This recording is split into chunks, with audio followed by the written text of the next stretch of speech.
The following is a presentation of Project Independence and WCWP. Project Independence is the Aging in Place initiative of the town of North Hempstead. Welcome to Project Independence and You. Good morning and welcome to Community Talk Radio. This is Project Independence and You on LIU Public Radio. I'm your host, Rebecca Miller, along with Kristina Liu, who is the radio show producer and also the director of Senior Citizen Affairs for the town of North Hempstead's Department of Services for the Aging, Project Independence. How are you this morning, Kristina? Good morning. Glad to be here.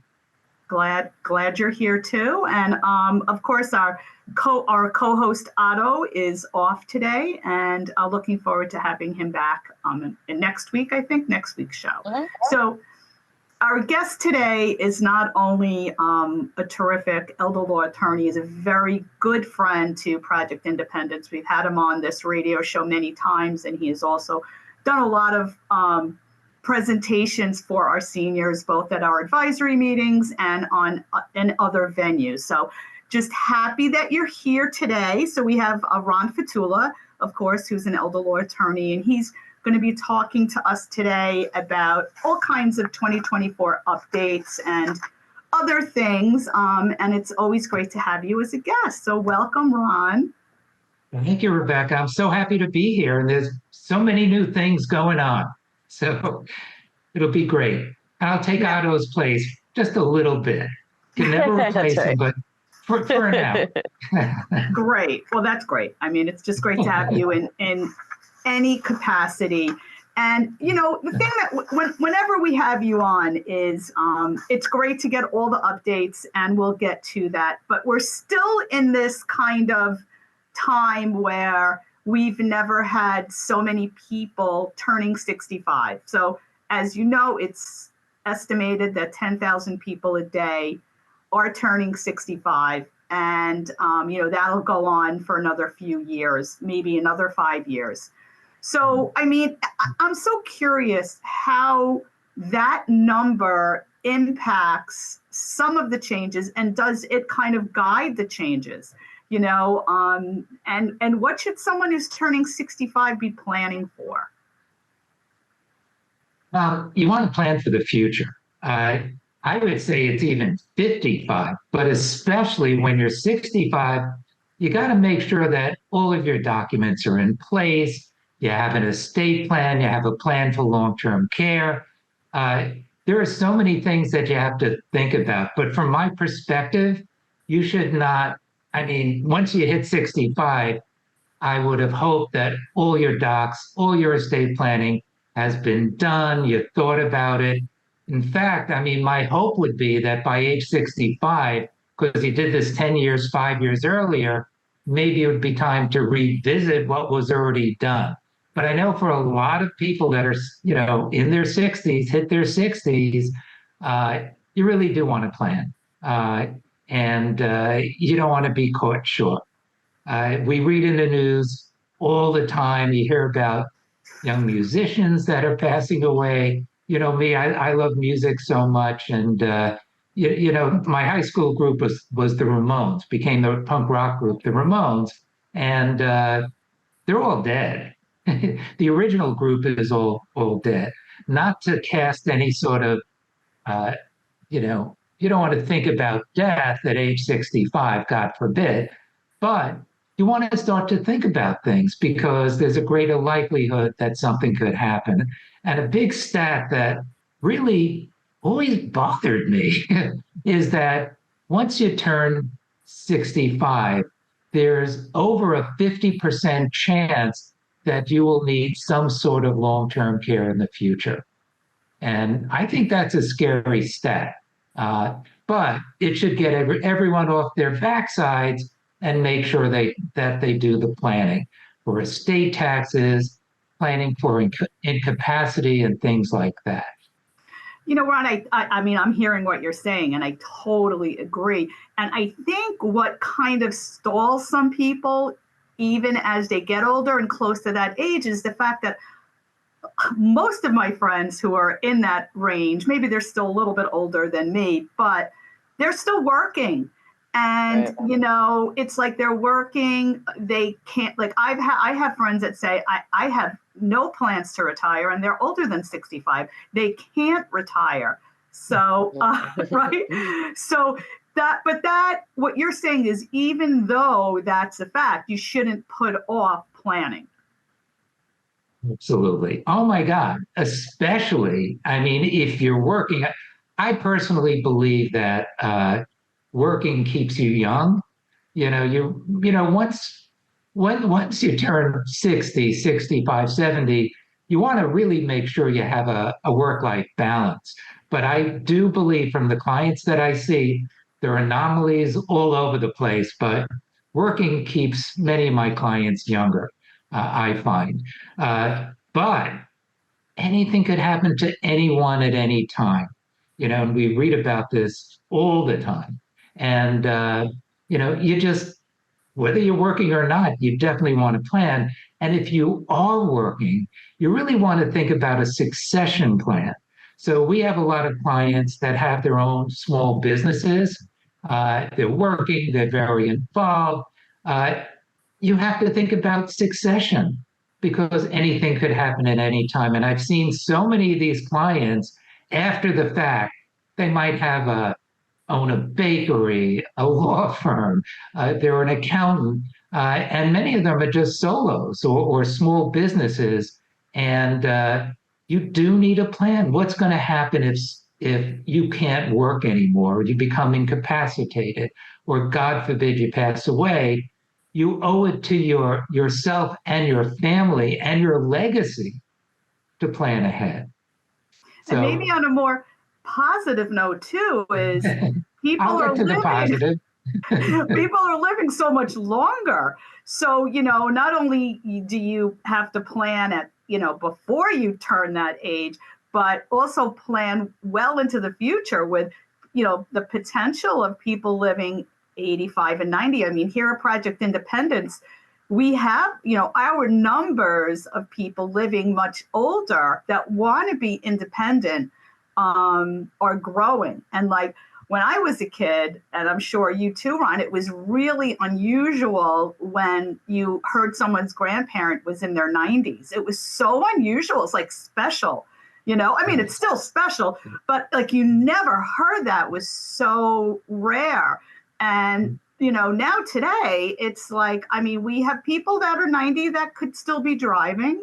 We have people that are 90 that are celebrating their anniversaries. With Project Independence, we're helping people stay in their homes. So there's a lot of people, right, Kristina? We even have. Yeah, I mean, right. It's such, and I us. look at these surveys that come in, and such a big portion of our seniors, and even with our advisory committee meetings, like we've had now a lot of the people that have been with us for so long are in their mid 80s to late 80s, so it's such a huge chunk and proportion of PI, which is just is remarkable and leads into why it's so important to plan. And you got to stretch and it I out think longer.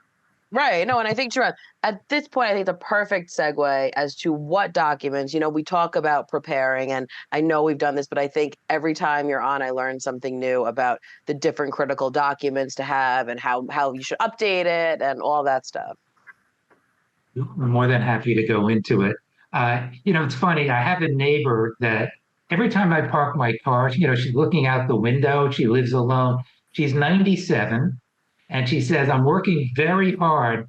What are you working hard on? She said, I'm working hard on my 100th birthday party. Said, it's going to be wild. Perfect. I'm going to be dancing and you're going to be there. I said, of course. Oh, I love it. Yeah, it's great. And, it's funny. And you're right.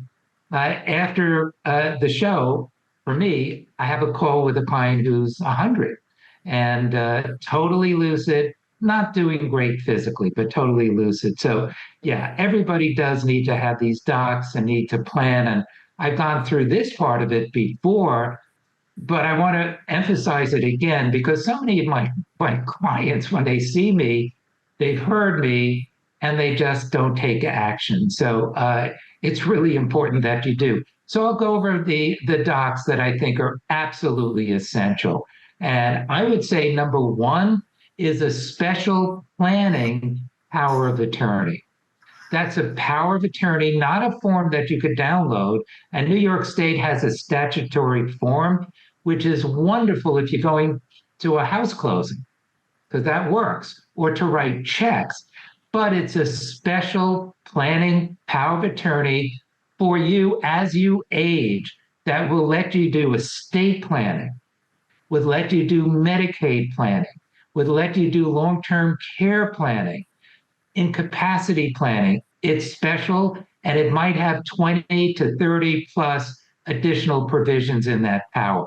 That's the power of attorney that I think is one of the most essential documents everyone over, I'd say 55, 60 should have, and especially when you hit 65. And I read that article also, more people are turning 65 at this point, and I guess I'm not shocked, but definitely by age 65, you need to have these documents. And again, I would say number one is that power of attorney. Now, a power of attorney is a document in which an individual gives the right to another individual or individuals the right to handle and manage their finances. So it's a document regarding finances. A healthcare proxy is where you give the right to someone else to make your healthcare wishes if you can't make them. So getting back to that power of attorney, so God forbid, as I age, let's say I go in for surgery and I have a recovery of a week and I'm incapacitated and I really can't make any sort of financial decisions. But some documents need to be signed. Something came up at Smith Barney, Fidelity, or whatever, something needs to be renewed. The agent on that healthcare proxy can make those decisions. But with the planning power of attorney, we want to take it one step further. With the planning power of attorney, it's not just writing checks. We want the ability to even create a trust that maybe you haven't created yet that you should have. You can't do it with just a form or statutory power of attorney. We want the ability to make gifts, so maybe we could go on Medicaid quicker. We want the ability to also transfer assets out of your name for estate tax planning purposes. And that's a huge issue right now because things are going to change by the end of next year and people need to take action, not only on Medicaid, but also on estate tax planning. By the end of 2024 or 2025? The end of 2025, but you need to plan this year. Okay. So, yeah, so there's so much going on. But that's the power of attorney. And, when a client signs a power of attorney, I just take a deep breath and, and a sigh and said, thank God. Now we could do just about anything. Get your power of attorney for finances, your healthcare proxy, where you give the right to someone else to make your healthcare decisions if you can't make them. And then, at least, even if you haven't done what you should have, the agent on your power of attorney can set up that trust, can tweak a trust that was already created based on law that was in effect 20 years ago or 10 years ago. Things change. So those are the two basic documents that are just the documents that give me that sigh of relief. At least we got that. The power of attorney for finances and the healthcare proxy so someone else could make your healthcare wishes and they're your wishes, nobody else's. Right. So that gives me that sigh of relief. The other documents are, of course, the living will, where you set forth in writing what your healthcare wishes are.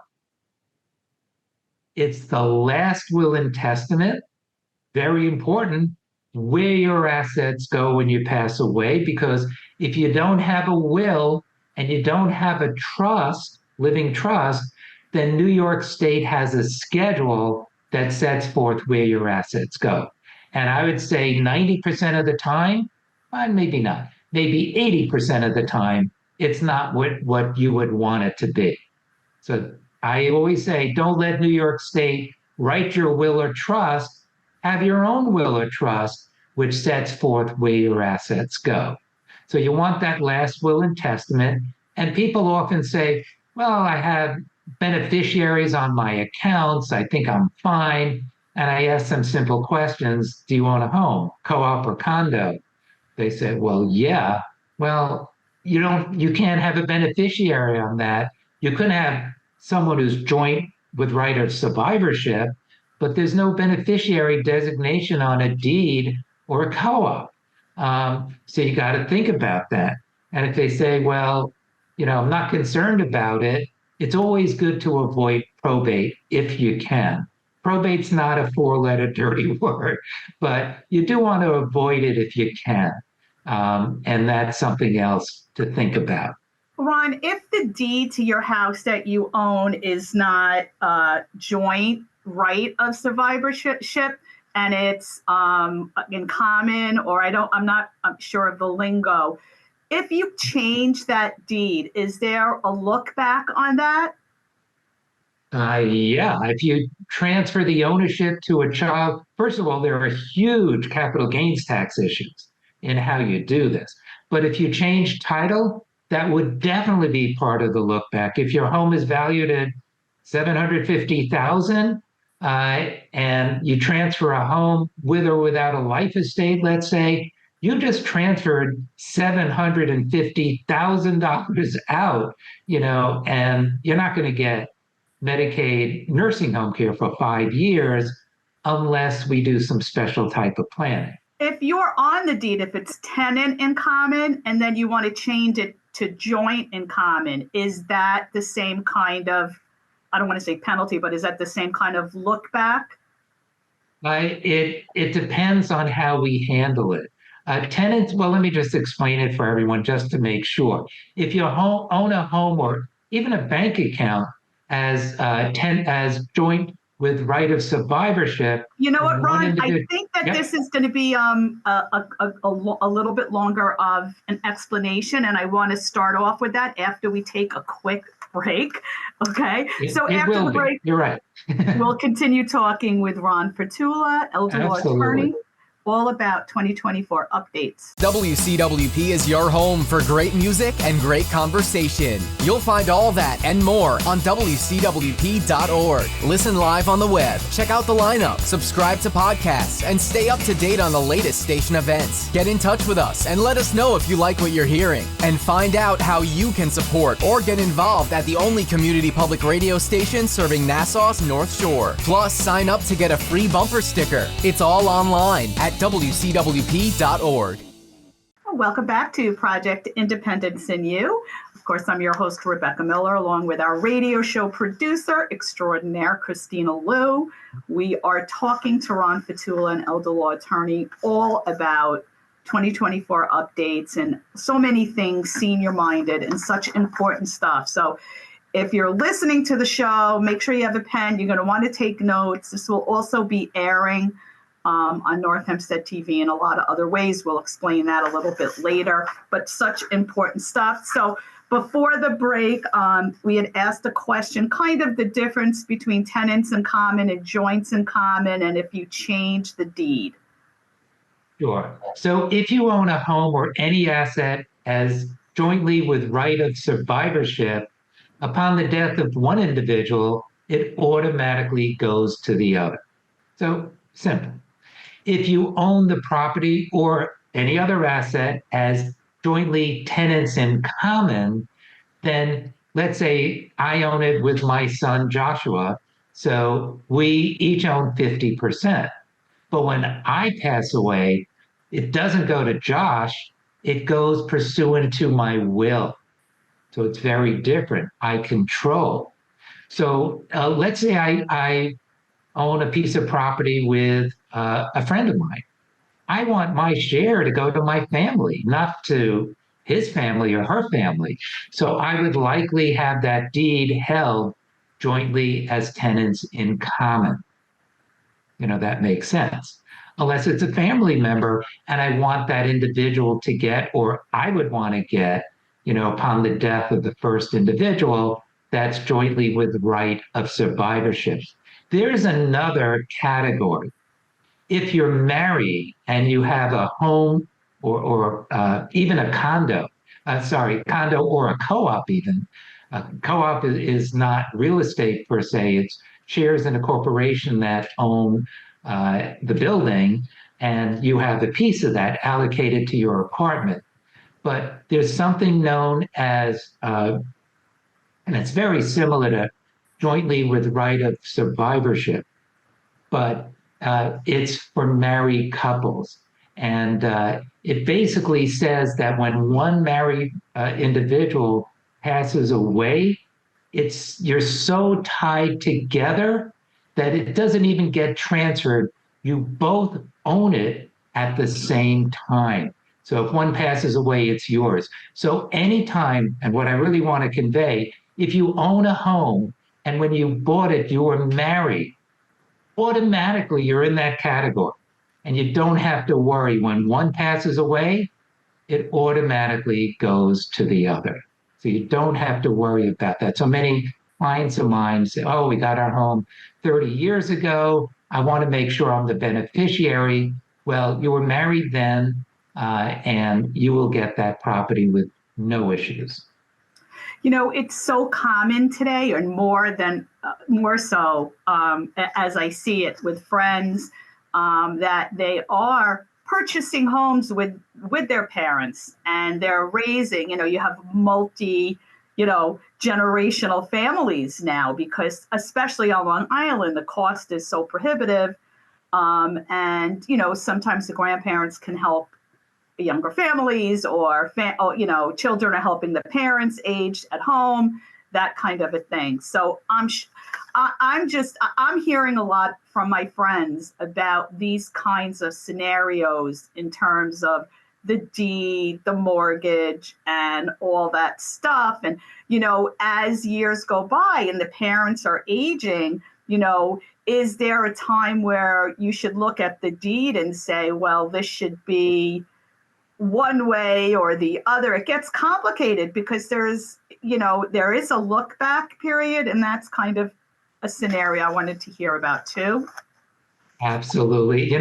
It's such a good question, and I never had anyone ask me that, unprompted. So that's a great question, and that's a huge trap. So here's the scenario.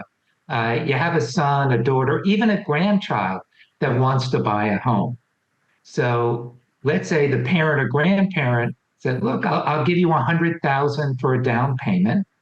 Well, the child or grandchild tries to get a mortgage, and maybe the bank needs, you to co-sign that loan. Now, often part of the scenario is they want you to be on the deed. So here we have the perfect storm. So you're on the deed. Let's say 10 minutes later, you need Medicaid, and you're on this deed. There's a lot of explaining that has to be done. And Medicaid will say that you do own a part of that property, and you didn't want to get into this quagmire for later on. And that's Medicaid. And what about the IRS if you have a taxable estate? So yes, what a great question. You need to look at that, I would say, shortly after you even do that. Giving money is fine. The federal gift and estate tax exclusion, the exemption, is $13.61 million. It's going to radically change by the end of next year, but it went up tremendously. Per individual, husband and wife has $27.22 million to give away. So if you gave $100,000 out, yes, you're supposed to file a gift tax return, but no, you have $13.61 million you could give away without paying any estate or gift taxes, $13.61 million. But you want to be careful for Medicaid and other purposes that this home isn't deemed to be yours later on. So shortly after the deed is done, and you sign that deed, you really want to take a look at it and see, how this could affect you. And I would say you don't wait years you wait, you do it, and then let's revisit it and see what we want to do. Yeah, I think you're going to hear a lot more of these kind of scenarios, because I know so many families now that in some instances, a parent or the child is moving in and there's rent involved. And lately, I know people buying homes together. So I think, and there's a lot of younger seniors out there that are moving in with families and buying because they have the money or whatever the scenario is. And they're going to help take care of the younger kids. And then once they grow up, then the child helps take care of the parent. It's definitely going to be a lot more common. A lot more common and so complex. Let's say three seniors buy a home together. Obviously, in my opinion, it likely would be tenants in common, because let's say the home is valued at $1.2 million. It's big enough for all three. So each individual would have 400,000. They likely would not want to give that 400,000 to, their friends, more likely to give it to their children. So it's tenants in common. But then in order for the child to get that money, the home has to be sold or something has to happen to it, or refinance, or give the other individuals that are living there the chance to buy out that individual. So we need to put all of this in writing. And you don't want to give the children of that senior who passed away the right to put anyone in that home. That would not be great for those two that are living there. So it gets quite complex when you go into that sort of situation, unless you have a really good agreement that's put together to protect everyone. So if you have tenants in common, say it's with a mother and a daughter, a father and a son, and your tenants in common, if their will says, or my shares of this house go solely to that child, or my shares go all to my estate, does that cover like what it states in the deed, or do you go into probate? Is it messy? It's not messy legally if you plan it out right. But let's say father and son own a home together, and father has three children. Let's say my three sons. I remember that show. So father has three sons, but owns a house with one of them. Father passes away, tenants in common. If his will says, I give all my assets to my three children, that half interest will be held by the three children and the other half by one of those children. That could be a very uncomfortable situation if that one child that lives there wants that to be his or her home.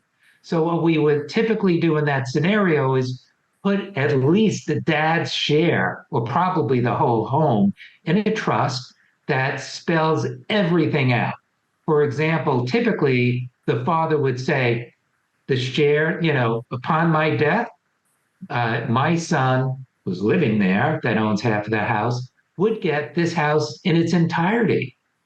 But the rest of my assets will be structured so that you include that half of the house that was mine and divide it all up so that all of my children, it's a formula that we could put into the trust or a will that says all my children are still getting equally, but this child whose home it is and he's living in will get as part of the 1/3 interest, get that share in the house. And it's not complicated legally, but if you don't plan, there are a lot of families and children that feel very hurt, whether it be that child that's maybe not getting that home and has to deal with it, or the other children that may not be getting that share of the home, that they should get. Simply put it in a trust, have a formula, and you're done, basically.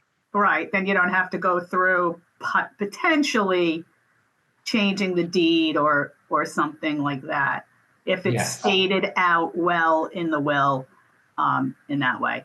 But of course, always consult. with an attorney before anything, right? Yeah, but and preferably in a trust in that situation. Right. Okay. Yeah. Great. Good Okay. information. Because I know a lot of people in this situation, and you don't think about the deed really when you go into it. Mhm. And, when everything is done with best interests, but, it all just has to kind of, you just have to know so much. You just got to consult with Ron Fatoullah to get all this stuff, I guess. Ron? I Sounds know good I to me. will. Yeah, yeah. No, I appreciate that very, very much. But it's such a good question that you raise because it happens all the time, and Yeah. people don't think about it. And many individuals come to me and say, these are my assets. Don't worry about my home. My real estate attorney took care of my home, and we're all set. I said, well, do you have the home in your name? They say, no, he transferred it out to my children.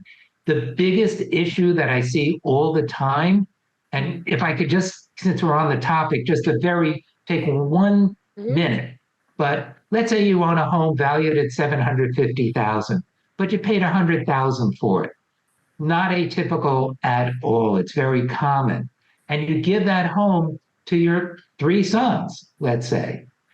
By transferring the home, you transfer your low basis to your children so that later on, if the home is sold when it's valued at $1 million, there's capital gains taxes on, 300,000. Likely you're going to have to pay $300,000 in taxes, in capital gain taxes later on. If that home were transferred into a trust, getting it out for Medicaid, getting it out of probate, which is wonderful, but there are no capital gains tax issues because at the time of death, the basis moves up from 100,000 plus capital improvements that you put in, goes all the way up to the market value at the time you pass away. So therefore, no capital gains taxes whatsoever. So that's a mistake I see all the time with a home. Oh, that's a big hit. Yeah, It's a big hit. certainly. Oh my gosh. Yeah. Okay. Very, very great advice, great information. One of the things you mentioned very early on in the show, and I want to get back to it because it's so important and it's just so almost unachievable, but really super important, is long-term healthcare insurance. You had mentioned early on. Yes. I don't have it. It's almost unattainable at this point. I know, thank goodness, that my mother has it, and we want her to keep getting it, even though it's just the jump each year is so much money. But is there anything equitable to long-term health care insurance today? It's wonderful. The idea is wonderful. But insurance companies, and I have a license to sell it, but I don't sell it because I think it's a conflict of interest vis-a-vis my clients that I'm advising. So I don't sell it, but I can sell it. And I took the exam because I just wanted to learn about it. I think it's wonderful. However, the insurance companies did not price these policies correctly. They priced a long-term care policy like life insurance. For example, I bought life insurance, and the insurance companies build in a scenario that it's likely you're going to cash in that policy, maybe get a new one. Or after a while, you don't need that policy. Let's say you bought life insurance to make sure your children could have college education, in case something happens to you. But, you wake up and they're 30 years old and they're set and they don't need it. So you might just cash it in or surrender the policy. So they priced long-term care insurance like that. But with long-term care insurance, you just hold it. You're never going to cash it in. You're never going to surrender it because you need it more and more as you age. So I can't believe I shouldn't say this, but I can't believe that they were not smart enough to price it right. And seniors are now suffering because of that. I just dealt last week with a client who bought long-term care insurance over 20 years ago. They raised the rates so much because there wasn't enough money in reserve, and the New York State Insurance Department agreed to let them raise rates. Now their premiums are so high they can't even afford them anymore, and they had to forfeit everything that they put into. And there is a way around that for new individuals, not new individuals, individuals that want to buy long-term care insurance now. Okay, well, let's hear about that, but we do have to take a quick break. So after break, we'll continue talking to Ron Fatoullah, elder law attorney, about 2024 updates and a lot of changes and updates. Great advice. You're listening to Project Independence and You on LIU Public Radio. Take WCWP with you wherever you go with the WCWP app. Listen live 24/7 to all of our streams, all from one app. Plus, call the studios directly from the app and visit our social media. Download the app through the iOS App Store on Apple devices or the Google Play Store on Android by searching WCWP Radio, or visit WCWP.org for links. The WCWP app, available now on iOS and Android devices.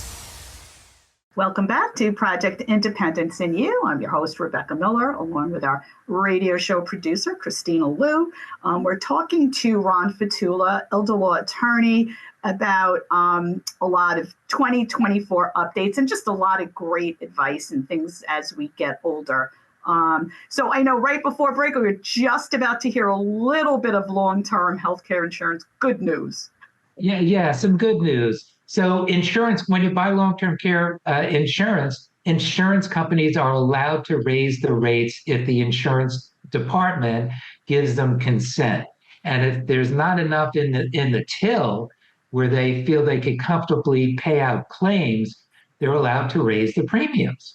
A way around this, if you're looking to buy long-term care insurance now, is to buy life insurance with a long-term care rider to it. If you buy life insurance with a long-term care rider, they can't raise your rates. And that's a backdoor method into buying long-term care insurance that really can help.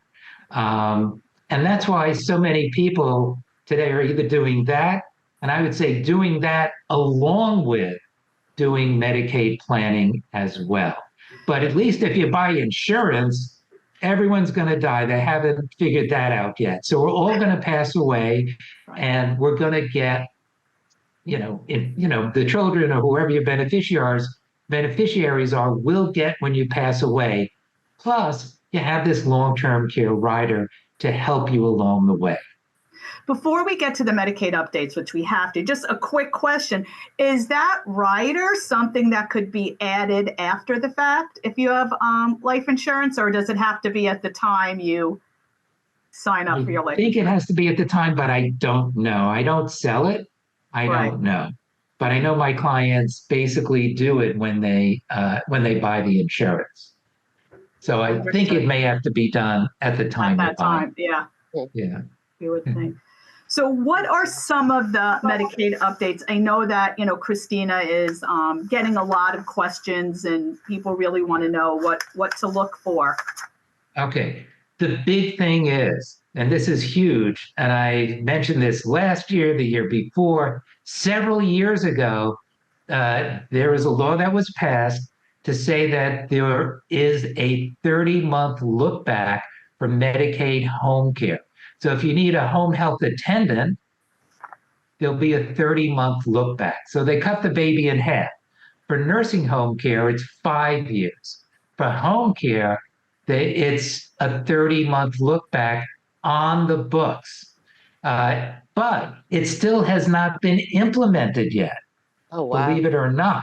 And the Department of Health has given us guidance saying it likely won't be implemented until the second quarter of 2025. Now, that's one part of it. Another piece is that there's a New York State Senator, Senator Skoufis, who is actually has a bill that sets forth that he wants this look back to be gone and to be terminated and be off the books. He wants to repeal this law that's on the books. And the New York State Bar is talking quite a bit about supporting that. And I'm very involved with the New York State Bar's elder law section. So that's very, very important as well. So no look back for home care. What does that mean? And I'll give you a 30-second example.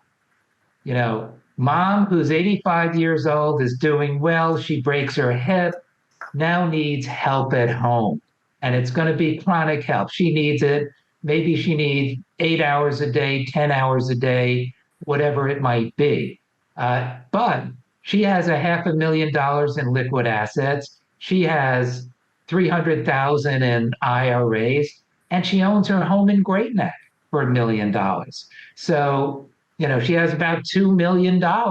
So what could we do? Let's say right now she comes to see me and we look at everything.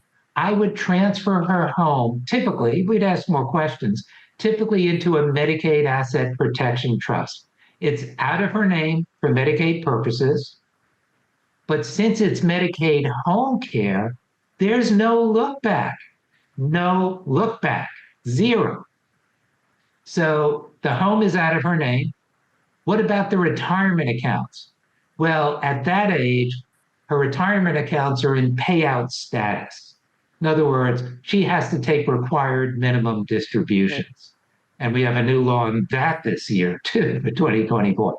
But at age 85, she's taking her distributions. If it's Nassau County, we may have to tweak those distributions a little bit, but the IRAs are exempt. And I actually changed that law when I challenged New York City when we did a Medicaid application about 15, 20 years ago. So after my case, retirement accounts in payout status are exempt. So the house is protected in the trust. The retirement accounts are protected. What about that $500,000? Well, she could transfer that into maybe mostly into a trust, maybe some to her children if she wants, get her assets down. The new level is about $33,000. She does it today. As of the first day of the next month, a couple of weeks from now, she'll be financially eligible for Medicaid. She comes in with almost $2 million. We can get her on Medicaid right away. Why do I feel so good about that? Number one, I'm protecting assets for the family, but more importantly, for this individual. Let's say she's on Medicaid and she wants something that Medicaid can't give her.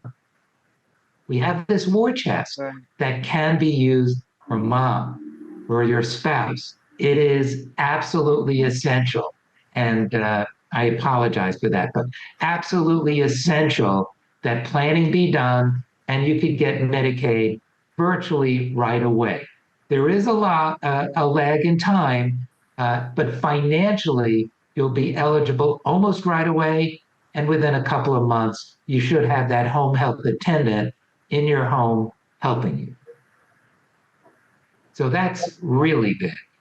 And there are some other changes as well. A big thing and a law that was passed, we were going to have a new set of rules on how an individual was assessed. And that actually is what's going on right now. There is new assessment criteria. And we used to be able to have your own physician write the script for home care, a physician that knew mom for the last 20 years and knew exactly what she needed.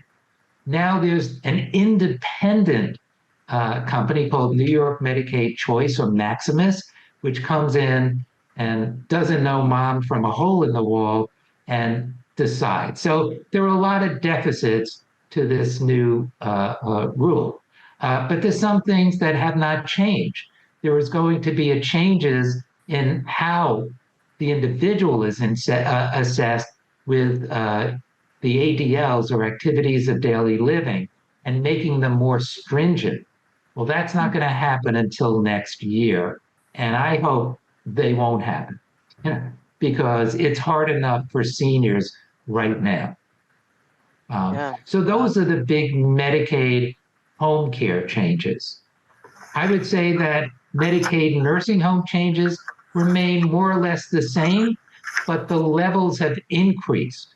The spouse did now keep up to about 155,000, 154,000 and change. But don't forget, we have the concept of spousal refusal. That never went away, and Nassau County is accepting spousal refusals. Typically, unless you have a real lot of money, they're not going after spouses like they did years ago. So typically that's fine. If the spouse, has $5-10 million, that's a different story. And that's not really what Medicaid is there for. But, if you have $1 million, $2 million, that's not a lot living, on the North Shore of Long Island or on the Gold Coast.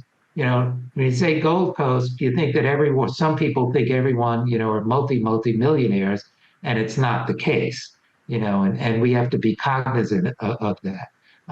So I feel very comfortable doing planning for individuals that, might have $1 million, might have 2 million. It's not uncommon to do this kind of planning, even for those individuals.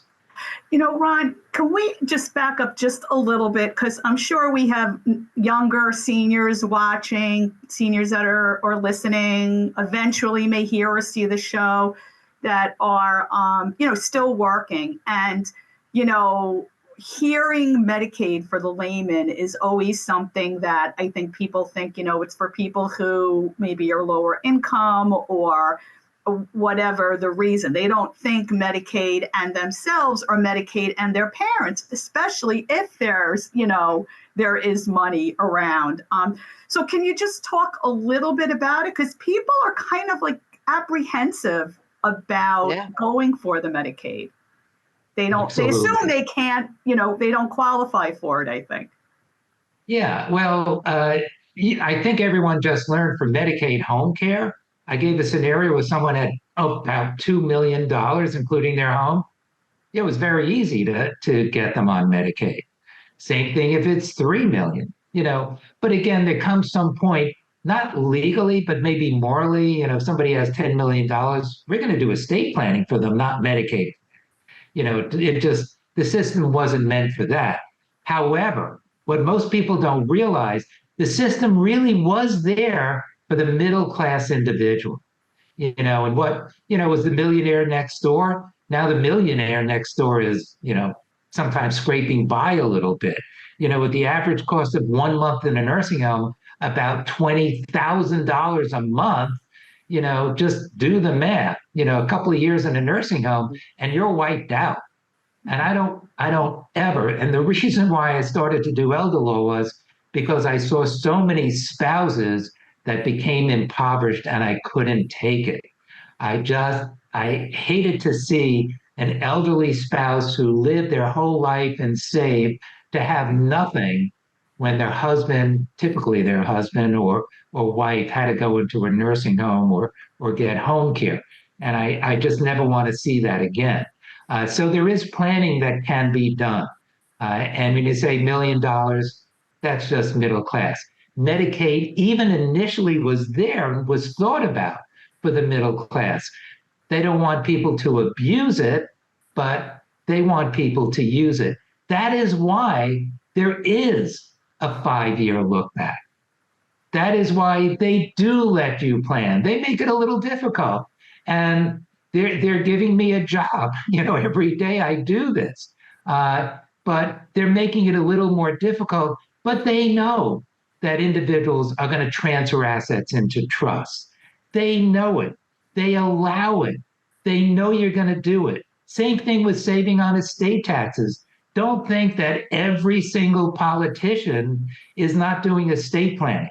And many of them are my clients. They're all doing estate planning, every single one of them. There's nothing wrong with trying to protect your assets that you work so hard for from estate taxes And also, and you got to look at it with the same eyes, also for long-term care.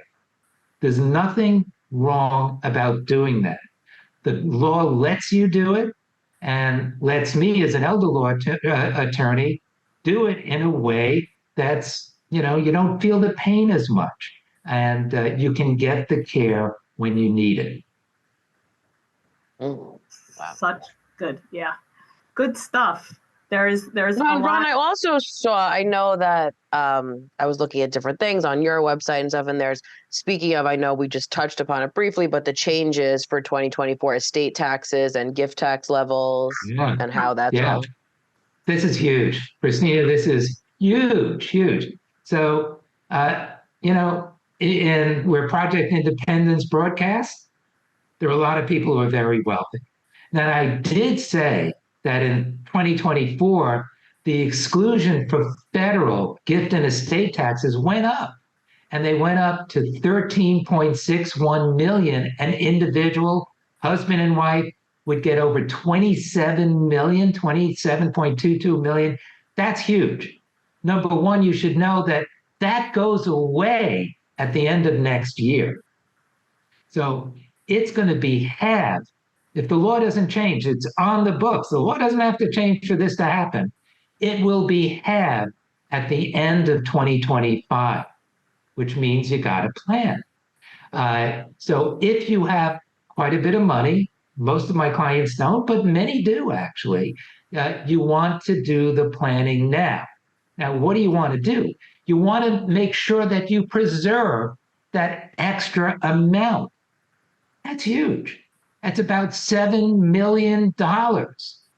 Would you throw out, taxable dollars? So, and you could say that's about 50%. About $3.5 million for not doing some estate tax planning? It doesn't make sense.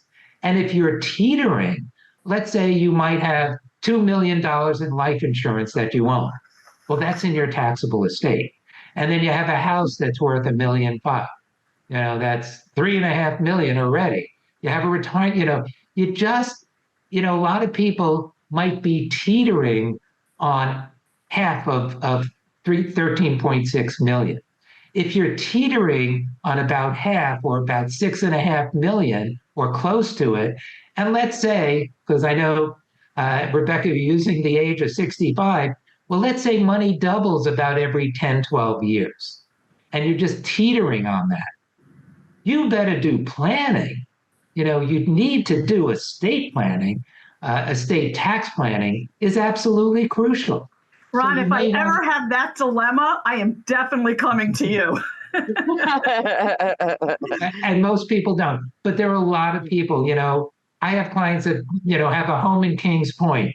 They paid $300,000 for it. Now it's worth $4 million, right. $5 million more. I mean, I'm not one of those lucky ones. Look, I have a nice home in Great Neck, which I love. I love that home.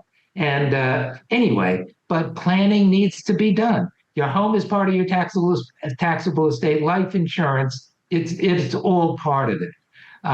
So you do have to be cognizant of that. And there's also New York State estate tax planning as well. You know what, Ron? Unfortunately, we have to go. What's the best number to reach you if any of our listeners want to get in touch with you before? Sure.